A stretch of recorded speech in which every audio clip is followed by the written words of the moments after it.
ministro Alexandre de Moraes, que preside o inquérito, é vítima do inquérito, investiga o inquérito, atua como o parquê, ou seja, a figura do agente acusatório, ele é quem faz as perguntas e também julga. Todo esse pessoal hoje é refém de uma farsa. E esse é o... Ou Lula não sabe ler o que está nesta nota do G7, o que é bem provável, né? Ou tem algum problema de dissonância cognitiva, porque se de um lado o seu governo basicamente apoia o Irã, do outro ele participa de um evento internacional que condena o Irã e que salienta que Israel tem sim o direito de se defender com essa ameaça potencial que é uma bomba nuclear na mão de um bando de fanáticos islâmicos. Sejam bem-vindos, o meu nome é Bruno, deixe o seu like e inscreva-se no canal.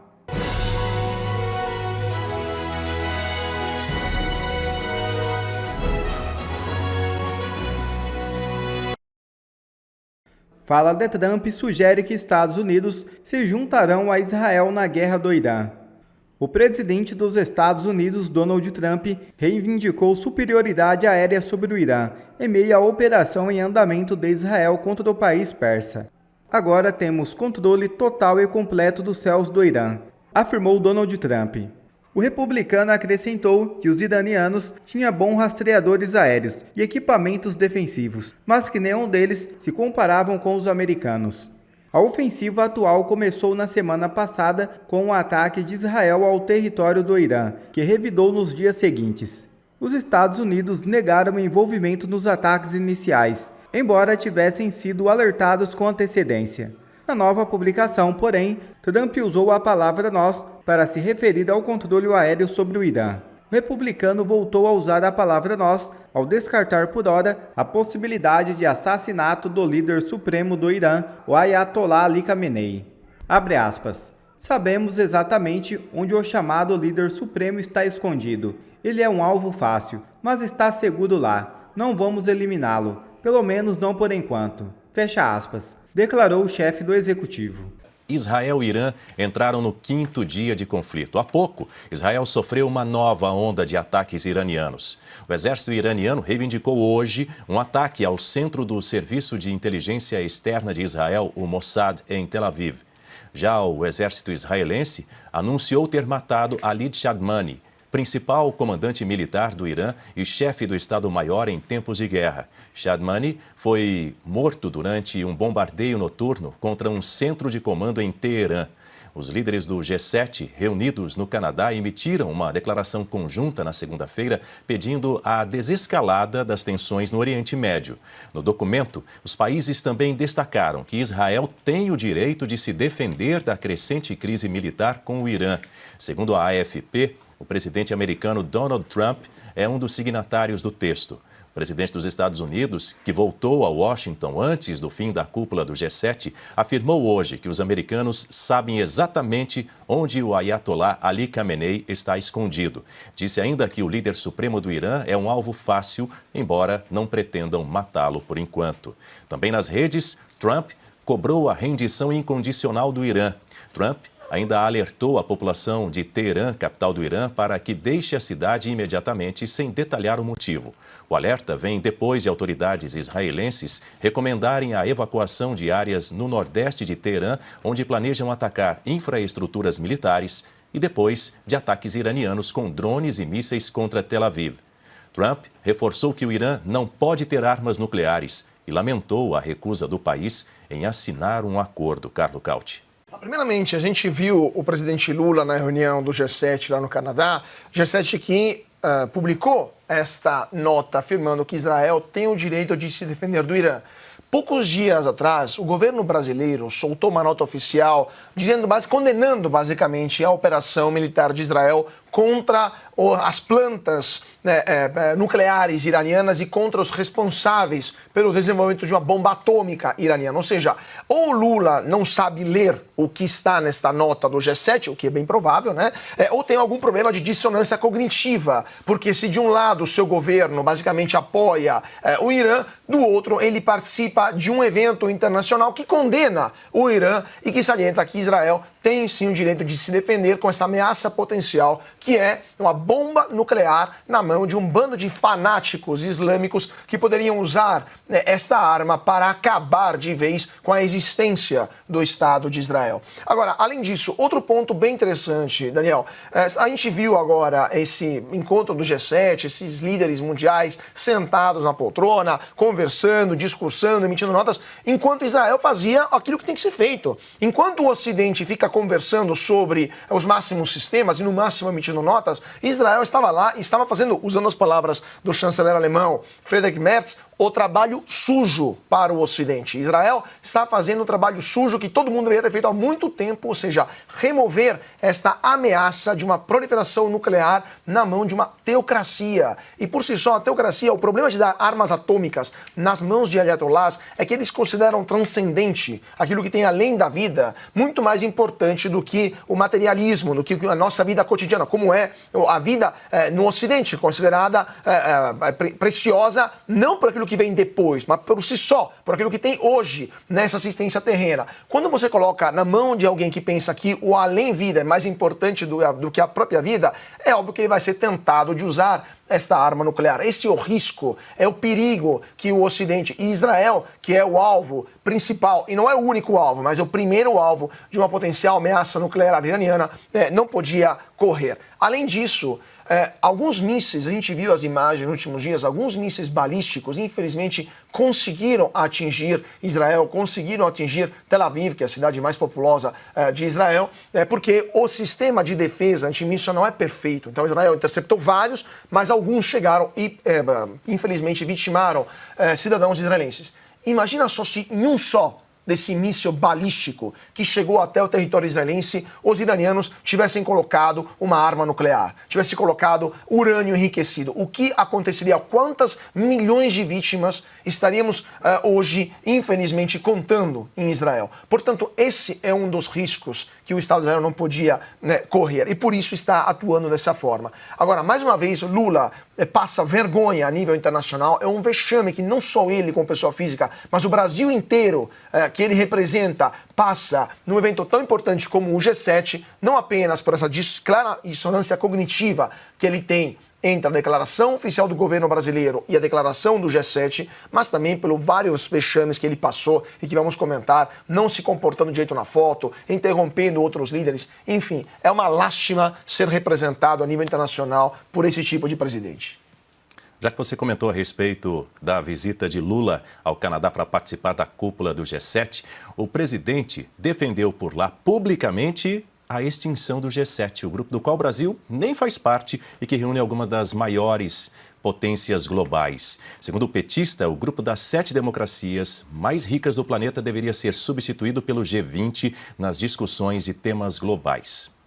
Eu acho que o G7, no fundo, depois do G20, não há nem necessidade de existir o G7.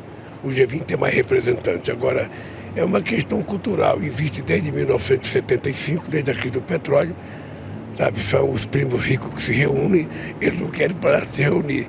Mas eles estão no G20 e no G20 eu acho que tem mais importância, tem mais densidade humana, tem mais densidade econômica. De qualquer forma, eu sou convidado desde que eu fui eleito em 2003, eu participo para não dizer que eu recuso a festa dos ricos. Essa é a 9ª vez que Lula comparece ao que chamou de Festa dos Ricos. Esta seria também a primeira vez que o presidente brasileiro ficaria frente a frente com o presidente americano Donald Trump, mas o encontro foi frustrado com a repentina partida do republicano de volta a Washington na noite de ontem. Trump justificou o antecipado retorno pela escalada de tensão no Oriente Médio, que inclusive foi alvo de comentários de Lula. Olha, qualquer conflito me preocupa. Eu sou um homem que nasci para a paz. Então, no momento em que o mundo está precisando de muito recurso para a transição energética, para combater a miséria no mundo, você vê o dinheiro sendo gasto com conflito, obviamente que me incomoda profundamente. E é isso que eu quero falar um pouco aí amanhã. Pois é. E durante o registro da tradicional foto do G7, Lula levou uma bronca dos outros líderes por simplesmente não estar prestando atenção. A gente tem aí a imagem para você acompanhar agora. Ele está ali se posicionando junto dos outros líderes para aquela foto tradicional, a foto oficial. E ao que tudo indica, começa a conversar ignorando solenemente. Ele começa a conversar com a primeira-ministra da Itália, Giorgia Meloni. E aí, você ouviu aí ao fundo o presidente francês Emmanuel Macron chamando a atenção do Lula. Lula, olha para frente! E ele ainda fez aquele gesto ali que destoa completamente do momento, fazendo um hang loose. E Alexandre de Moraes toma decisão sobre pedido de Bolsonaro para anular delação de Cid. É isso mesmo. O ministro Alexandre de Moraes rejeitou nesta terça-feira o pedido apresentado pela defesa do ex-presidente Jair Bolsonaro para invalidar a delação premiada do tenente-coronel Mauro Cid, que atuou como ajudante de ordens durante o seu mandato. Na decisão, Moraes classificou o requerimento como impertinente ao estágio atual do processo, indicando que a solicitação não é cabível neste momento. A defesa do coronel Marcelo Câmara, ex-auxiliar de Jair Bolsonaro e um dos réus na ação do suposto golpe, apresentou ao STF um documento com todas as mensagens trocadas por Mauro Cid por meio do perfil @GabrielaR702 no Instagram. O criminalista Eduardo Kuntz, advogado de Câmara, é o interlocutor de Cid nas mensagens reveladas pela revista Veja que comprovam a violação do sigilo da delação. Segundo o documento, foi Cid quem tomou a iniciativa de procurar o advogado por meio da conta clandestina no Instagram. No texto enviado a Moraes, Kuntz declara que documentou as trocas de mensagens e telefonemas para se proteger de uma eventual ação controlada. Com base nas reportagens da revista Veja, as defesas do coronel Marcelo Câmara e de Jair Bolsonaro, Braga Neto e Anderson Torres também pediram a anulação do acordo de delação premiada de Mauro Cid. E mais informações sobre o perfil nas redes sociais que foi usado pelo tenente-coronel. O pedido de anulação, no entanto, já foi negado pelo ministro Alexandre de Moraes, Adalberto Piotto. Esse é o ponto, né? Você pede ao ministro que usou a delação do Mauro Cid para fazer tudo o que ele fez até agora, colocar um monte de gente nesses inquéritos todos até outro dia completamente sigilosos, e aí você recorre a esse mesmo juiz para dizer, olha, essa delação que o senhor apresentou aí, o delator, cheio de contradições, os depoimentos de quem ele acusa foram muito melhores, muito mais claros, muito mais objetivos em relação ao delator, muito claudicante, né? Sem oferecer ali evidências claras, concretas, para que o processo fosse adiante, mas é o mesmo juiz que vai lá e decide, não, fica. Mas fica por quê? Qual é a razão? É porque, neste momento, a delação está sob risco de não valer absolutamente nada. Ela demonstrou ser incapaz de condenar, incapaz de ofertar provas provadas, digamos, diligentes, para levar um processo adiante. E é o mesmo juiz que vai lá e decide, não, eu vou segurar. Porque isso foi a base de toda essa acusação do golpe que nunca existiu, do golpe impossível, de toda essa balbúrdia que se causou, do tempo perdido, do gasto que se teve do ponto de vista público, de quanto trouxe de insegurança jurídica para o país, na insistência de medidas completamente fora do padrão da justiça brasileira, do que estava inclusive assentado, ou seja, o que foi pacificado pelo próprio Supremo Tribunal Federal, que se disse tempos atrás garantista, hoje não tem nada de garantismo, nada no Supremo Tribunal Federal, não para um espectro da política brasileira, um pensamento, um lado do pensamento da sociedade brasileira. A direita, qualquer lei, é mais ou menos assim, né? Para os meus amigos, a lei. Para os inimigos, qualquer coisa. E esse é o tipo de coisa que não deveria estar acontecendo. Mas, novamente, é o juiz que vai lá dizer, ele não vai abrir mão do que ele usou para acusar todo mundo. Porque ele também é o acusador nesse processo todo. É este o ponto que nós precisamos, digamos, ficar mais alertas, porque pouca gente ainda está alerta, ou pelo menos pouca gente que poderia dar opinião clara e, digamos, fazer uma oposição intelectual até o Supremo. Estou me referindo a juristas, dizendo, olha, isso não pode ir adiante. Num tribunal de primeira instância, essa delação seria anulada. Num tribunal de segunda instância, muito provavelmente um juiz de segunda instância não dá para permanecer com esse negócio. No Supremo, não. Nesse momento, qualquer coisa que sirva para acusar tem vida longa, é longevo, é inatacável. Não é inatacável, todo mundo viu. E o detalhe, isso tudo foi transmitido ao vivo pela televisão. Nós todos vimos a delação fraca do Mauro Cid, a incapacidade dele de provar o que ele estava dizendo. E vimos também, por outro lado, as pessoas acusadas se defendendo de uma forma muito mais clara, evidente, dando sinais de que, olha, não tem como. Como é que se chegou a essa conclusão de me acusar? Ou seja, mas a delação continua, por decisão do ministro Alexandre de Moraes. Esse é o fato. E, Piotr e parceiros, embora o relator da ação penal, ministro Alexandre de Moraes, já tenha rejeitado o pedido de anulação da delação de Mauro Cid, o magistrado autorizou a realização de acariações na semana que vem entre o general Braga Neto e o tenente-coronel e ex-ajudante de ordens do então presidente Jair Bolsonaro. Moraes também autorizou a acariação entre o ex-ministro da Justiça, Anderson Torres, e o ex-comandante do Exército, general Marco Antônio Freire Gomes.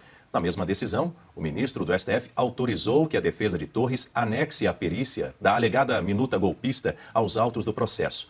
Moraes, inclusive, deu prazo de 48 horas, Silvio, para o Google Brasil informar os dados do responsável por inserir a chamada minuta do golpe na internet. Conforme a solicitação da defesa de Anderson Torres, é necessária uma perícia para constatar se essa minuta encontrada na casa do ex-ministro da Justiça é a mesma que circulava no Google. Desse modo, diz a defesa, Anderson Torres saberá se era ou não responsável pelo documento, Silvio. Esse pessoal todo que faz parte de uma frente de acusação, então estão ali policiais federais, a cúpula da Polícia Federal que produziu esse relatório de 900 páginas, o Procurador-Geral da República que assumiu a cadeira em dezembro, embora o tumulto seja em 8 de janeiro daquele 2023, e o ministro Alexandre de Moraes, que preside o inquérito, é vítima do inquérito, investiga o inquérito, atua como o parquê, ou seja, a figura do agente acusatório, ele é quem faz as perguntas e também julga. Todo esse pessoal hoje é refém de uma farsa. E esse é o...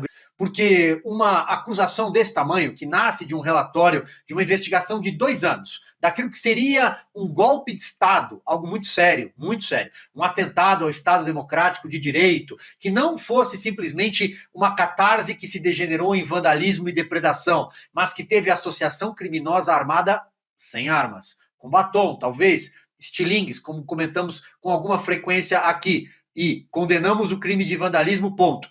Seguindo, tudo isso é preciso ser construído e erguido de baixo e a partir de, para ser bem exato, de alicerces firmes dentro do conjunto probatório.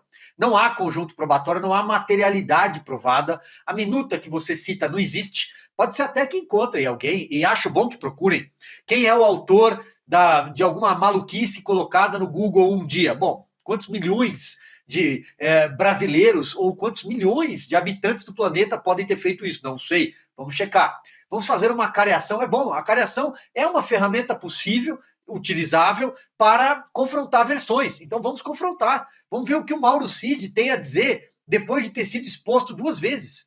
A primeira, aquela capa da Veja, a conversa que foi gravada, tinha áudio.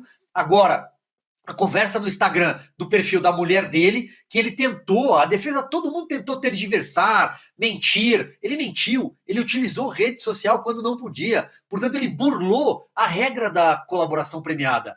Essa colaboração premiada não vale mais nada. A letra fria da lei, do ponto de vista jurídico, é impossível considerar essa delação ainda válida. Ela está completamente contaminada. E quando todo o conjunto probatório foi erguido, e a palavra conjunto aqui sequer cabe, está diante de um único pilar, que é uma delação que não existe mais, o que a gente tem a partir de agora é uma coleção de prints e recortes de conversas amalucadas de WhatsApp que não servem mais para nada. Então você não tem o delator, você não tem a confissão, você tem a mentira, você tem a burla da regra da colaboração, você tem o atropelo de defesa. O que mais resta a partir de agora? Nada, nada. Eles são reféns de uma farsa. Como isso vai sustentar um voto robusto, capaz de condenar alguém, e tanto faz se é o presidente Jair Bolsonaro, se é um ministro, ex-ministro de Estado, um general, ou um anônimo, que está pagando um preço muito caro por um crime impossível, tanto faz. Como você constrói um voto em cima do nada, em cima de uma narrativa? Essa é a grande pergunta. Eu quero ver o que eles vão fazer a partir de agora. Então, finalizando, o ministro Alexandre de Moraes vai manter a delação. Bom, até aí... é o absolutismo, é o totalitário, ele faz o que ele quer, a caneta é dele, né? A caneta é minha, eu escrevo o que eu quiser, mas com base em lei não tem mais nada. Bom, agora 6h31 no horário de Brasília, já são mais de 85 mil telas conectadas. Silvio falou a respeito das mensagens trocadas por Mauro Cid via Instagram. A gente vai ouvir agora os novos áudios de Mauro Cid. Em mensagens de áudio atribuídas a ele, que teriam sido enviadas via Instagram, o tenente-coronel afirma que nunca usou a palavra golpe durante o depoimento à Polícia Federal. E ainda assim, ela foi incluída no processo diversas vezes. Cara, vou te dizer, esse troço tá entalado, cara. Tá entalado. Você vê que o cara botou a palavra golpe, cara. Eu não falei uma vez a palavra golpe.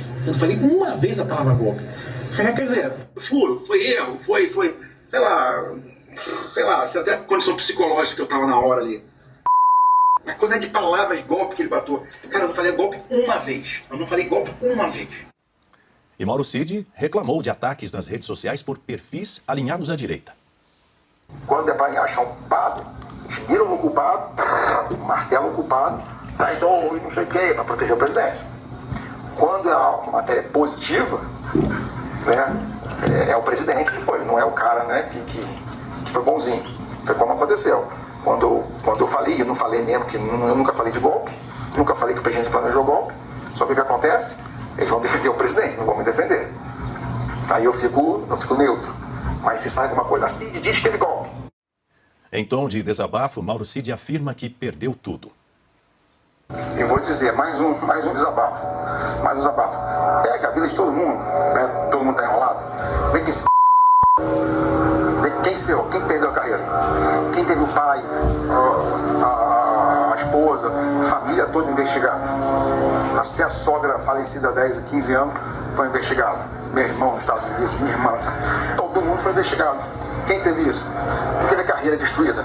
Tudo bem, tá todo mundo ferrado. Mas o Coronel Câmara estava na reserva, só estava no lucro. O General Braganento, 4 estrelas, chegou ao topo, reserva. O General Heleno chegou no topo, reserva. O presidente, ganhou milhões em Pix, chegou ao topo, tudo bem. Todo mundo no meu par. Quem que se que perdeu tudo? Fui eu.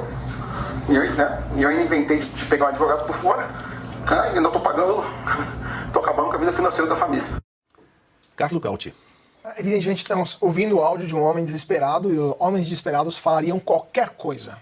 Assim, quando você quer torturar uma pessoa, você a coloca uma condição de desespero, por exemplo, por um excesso de dor, ou por exemplo, num beco sem saída financeiro, como o Cid acabou de relatar, e ele fala qualquer coisa você queira ouvir. Agora, imagina se um áudio como esse fosse apresentado frente a qualquer tribunal internacional, qual seria o destino desse processo contra o presidente Bolsonaro, contra o Braga Neto, contra todo mundo que vimos outro dia no Supremo Tribunal Federal? É óbvio que só isso, não precisa nem falar das delações, 11 delações, agora a violação das regras via Instagram, não precisa nada disso. É só esse áudio, é suficiente para invalidar qualquer tipo de declaração, de delação, de prova oriunda do tenente-coronel Mauro Cid. Só essa declaração demonstra o nível de desespero de uma pessoa que foi privada de sua liberdade pessoal de forma arbitrária, como a gente já falou aqui várias vezes, desde que ele foi preso em 2023. Que teve vários casos de arbítrios em sua vida pessoal, uma devassa nos seus telefones, no seu sigilo fiscal, entre outras coisas, que também está vendo a própria família